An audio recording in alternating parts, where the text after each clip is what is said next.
Good morning. It is a cloudy morning. I'm hoping we'll get us a little ray or two of sunshine. Thank you for being with me.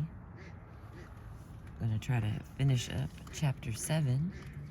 We began on page 102.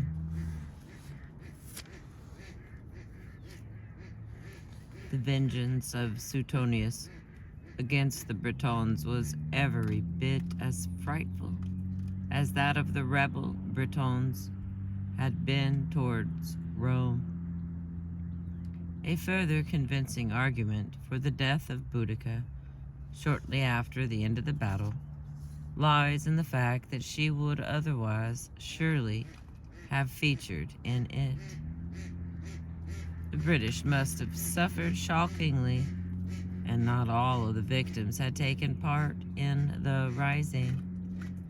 For not only those who were judged hostile, but those who were deemed to be wavering were ravaged with fire and sword. The latter category being in the eye of the Roman beholder could encompass almost everybody and justify many a retributive cruelty. Even more terrible were the Britons suffering from famine, for the Iceni in particular had neglected to sow their own fields before departing on their victorious rampage, taking everyone with them. The cheerful intention had been to seize the Roman supplies.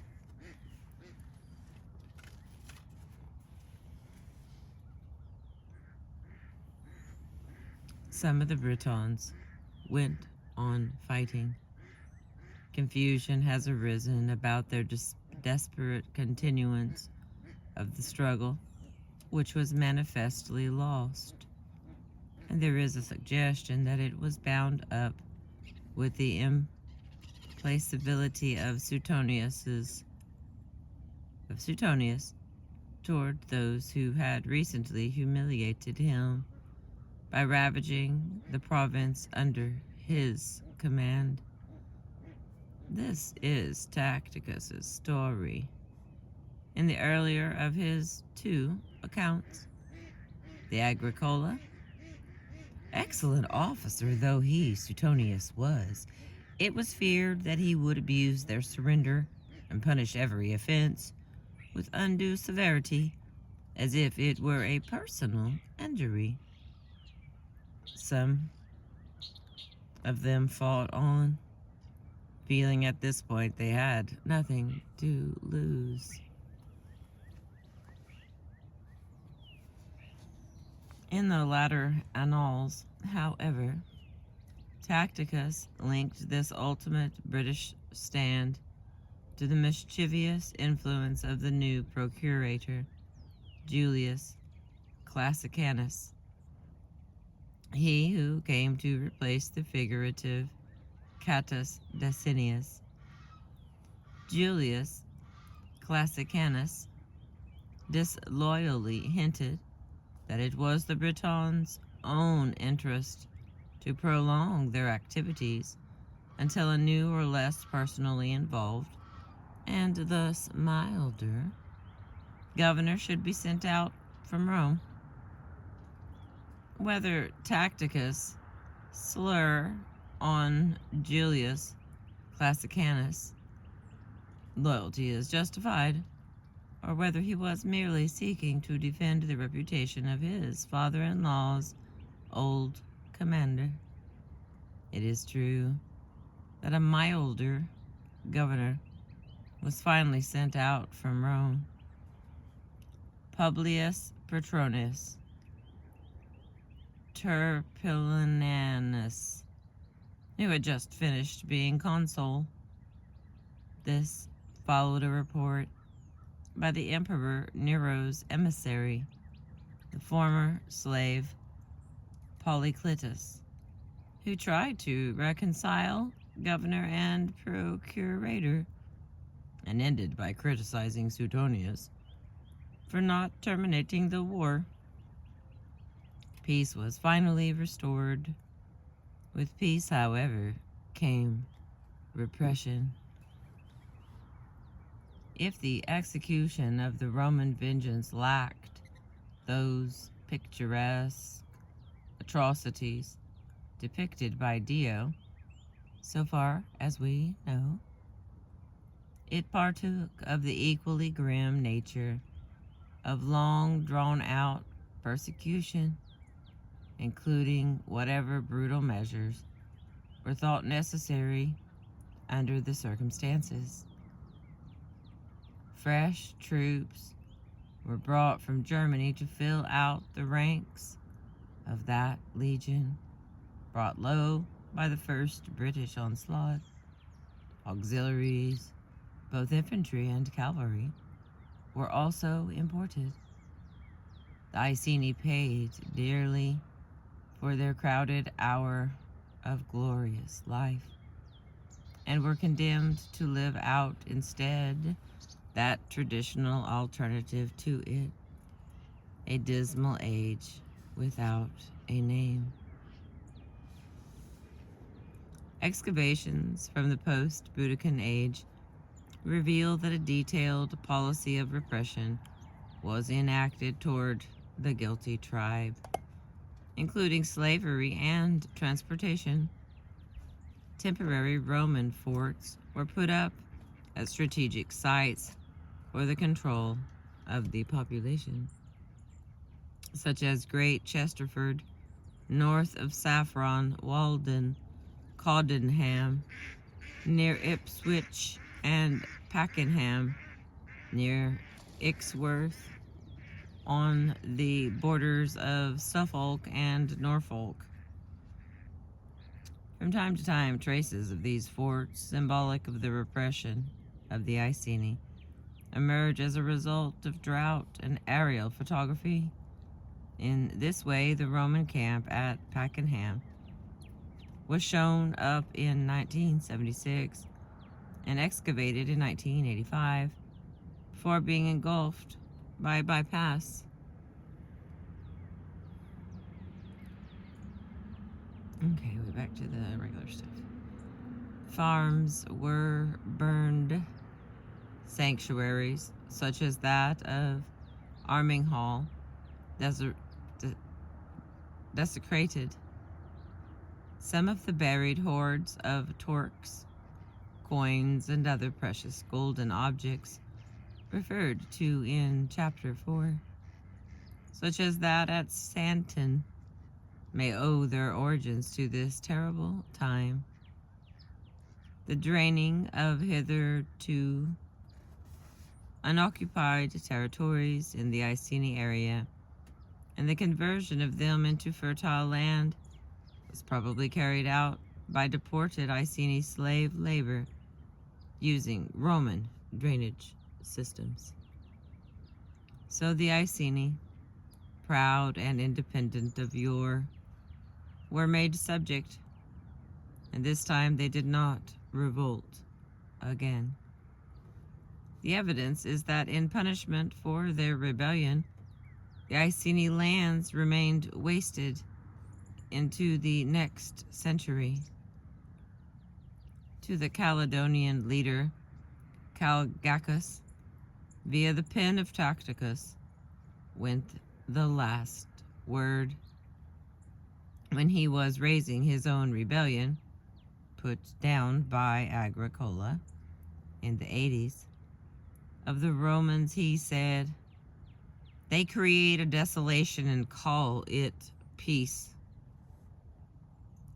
So Britain as a whole settled down to be a Roman province, or as the unknown but free-spirited Breton, inspecting from an observation point some excavations of the Roman period at Leadenhall Court in the city of London, observed to be the present writer in 1986. That's the Romans for you. 400 years of occupying our country.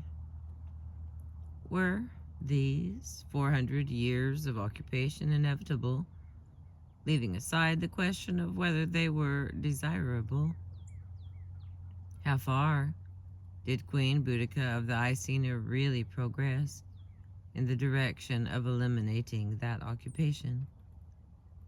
The Romans in Britain trembled, and with good reason. But what about the imperial power itself? Did Rome tremble? Should it have done so? The answers to these questions, fascinating if finally imponderable, are linked in part to Tacitus's own estimate of Suetonius's achievement. Tacitus quoted the last battle as being a glorious victory for the Roman side, comparable with bygone triumphs. Ponius Postumus, the senior officer who had failed to answer Suetonius's summons to a rendezvous, subsequently fell on his sword because he had robbed his own legion of the possibility of sharing in all this glory.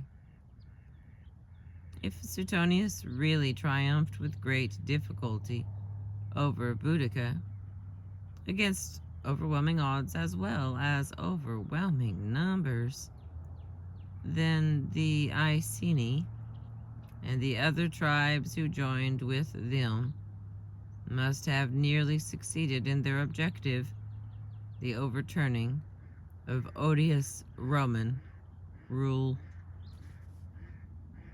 Against this picture of Boudica having suffered a last-minute reverse due to the military cunning of Suetonius and the experienced, courageous brilliance of his Roman legionaries, so that it was indeed, in Roman terms, a glorious victory, has to be put a more cynical picture. It has been pointed out with truth that the southern tribes, notably the ever-friendly, ever-powerful king Cogadubnus and his attribates of Silchester, showed no sign of joining in the fun with their more northerly fellow tribesmen and women. If some disaffected Brigantes probably rallied to Boudica's side, her fellow queen Cartimandua certainly did not. Hence the grateful support the latter would receive from Rome at the time of her own tribulations, around AD 70. On the military level, it is perfectly true, as Suetonius was made to point out by Dio in his speech, that the Britons never had to besiege a city which was actually defended properly by the Romans, since Camulinodonium's Colchester defenses were pitiful and Londinonium's non-existent. Their defeat of Petulus was due to the success of the ambush. When the experienced Roman legionaries lured the wild Britons into their trap, they were able to cut them down without much difficulty. And yet, this is only a part of the story. The force of a patriotic flash flood, as Boudica's rebellion is most plausibly seen, should never be underestimated. If positive hindsight, the explaining of why what did happen absolutely had to happen, is one enjoyable historical occupation, then the negative, rather more dream-like dwelling on the what might have been is another. Personalities come into play. The procurator Catus Decius fled from Londinium on the news of the fall of Camalodunum, Colchester. Pitiless recklessness led to his vanquishing. It would also have been perfectly possible for Suetonius to flee from Glevum, Gloucester, and reach the continent if things had turned out differently, or if he had been of a different nature. As to Queen Boudica's tactics and the potency of surprise, it was Mao Zedong and his brilliant and demonstrably effective essay on guerrilla warfare who advocated seizing the initiative whenever possible, so that a small band of poorly equipped guerrillas could cause havoc and defeat a well-equipped army. The more victories the Bretons clocked up, the more allies among their fellow tribesmen they would have gained. It was the winning side which was seductive to those with an eye to a profitable future. The Roman rule in Britain in AD 60, 17 years after the invasion, was clearly neither so extensive nor so settled as it was afterwards to become. The memory of the people concerned is an important element where any occupation is being considered, an element not always sufficiently regarded. Many of the Bretons in AD 60, certainly Queen Boudica herself, could remember a time before the Romans came, and before the Romans ruled, and being blissfully unaware of the historical inevitability of the 400 years of Roman occupation, may have genuinely believed that they could enjoy freedom in the future.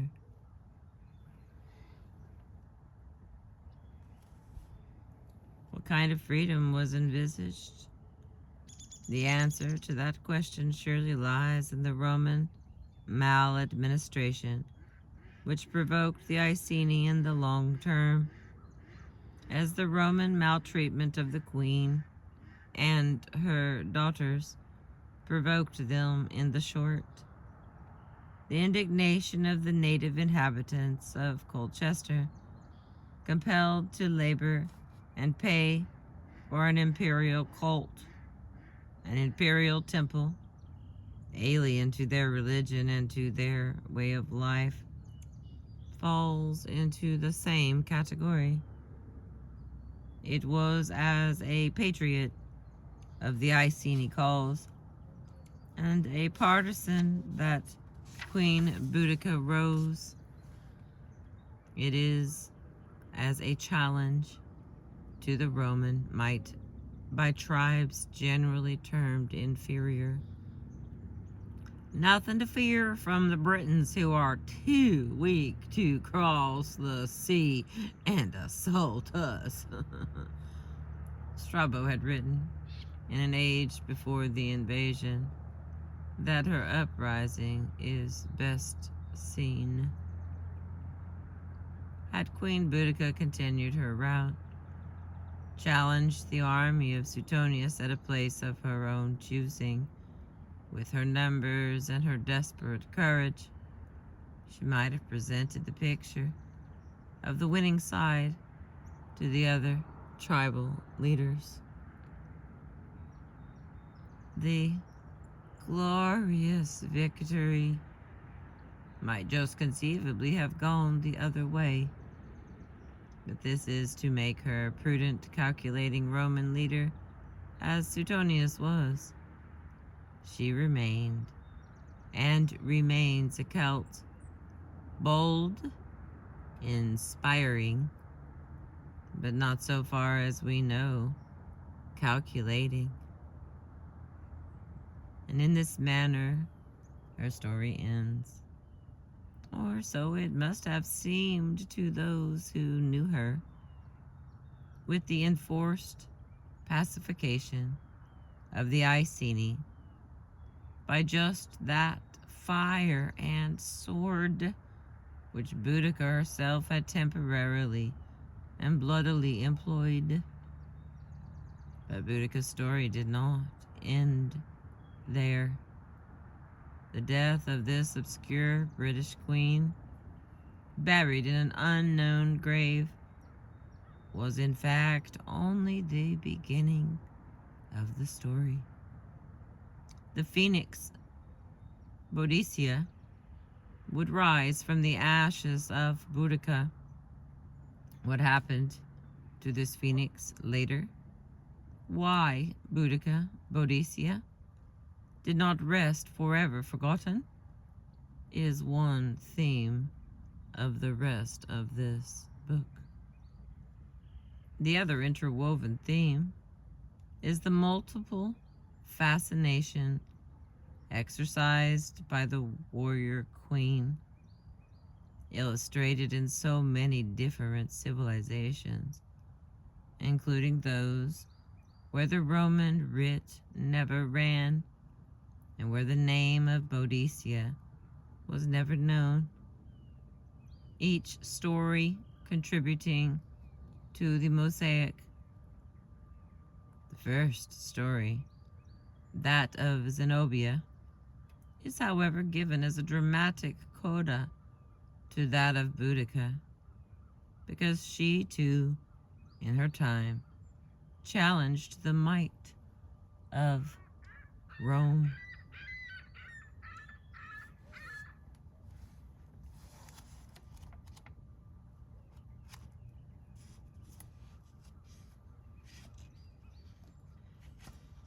Alright, that's the end of that. Pages 20.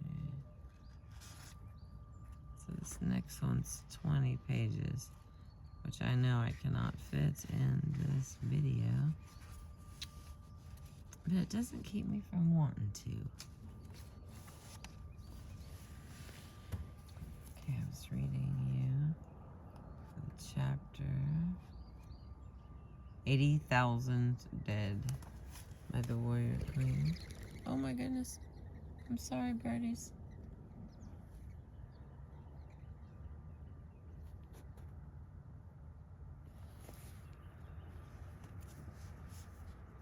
Thank you for being with me. I appreciate you.